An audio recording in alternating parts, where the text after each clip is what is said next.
Hello again with my ring. Thank you for watching first part and thank you for every comment.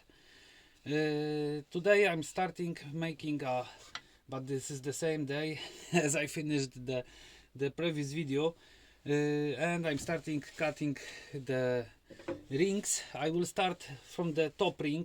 Here will be one thin ring on the top. The second one will be on the top bottom of the ring, and then I will start making with big curve bottom going to the bottom, and on the end I will cut the bottom from this beechwood board and insert my inset into the bottom. So let's start it, not making the video longer. 63 millimeters, 12 pieces.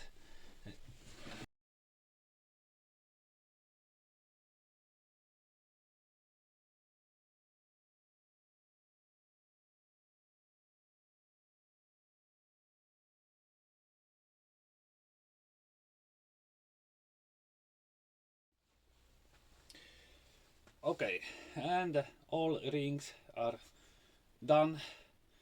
I stuck them together to check the sizes. Is everything okay? I suppose everything should be okay. Should be. I don't know. Will it be? We will see this later.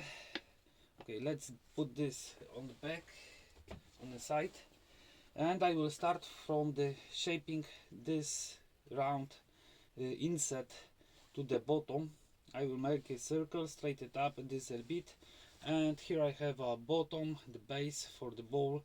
We've glued it with glue chuck from the madrone wood, and I will use this madrone wood too, because when I will flip it, make a hole here, I will glue it this base to the ring, to the row, and put on the lathe, and then I will make a hole for this ring and glue it this inside to this bottom. So it will be a bit of fun. So let's start it and see how it will be looking.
And bowl is glued up, all the rings are together. I will start turning, cleaning and everything else what is needed to get the shape. I think the bowl will be very thin. I hope not, but here I have a not too much wood between the main ring and the next ring. I could make it this much wider, but I shortened the distance of the segments 3 millimeters, so it's a lot. It's a lot, but we will see.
Okay, and the bowl is sanded down, ready for finishing.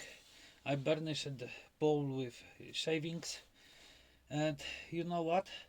This type wood I used is not a beech wood, it is a alder wood, because the smell of the burnished wood was like a alder wood, not like a beech wood, and the color is even similar, but it's also beautiful. I will finish the bowl with 2, maybe 3 coats with shellac only, and I think it will be the best choice because I don't have to use axe paste. Maybe polish restoring paste I will use on the end, but let's start from the shellac, burnishing between the coats.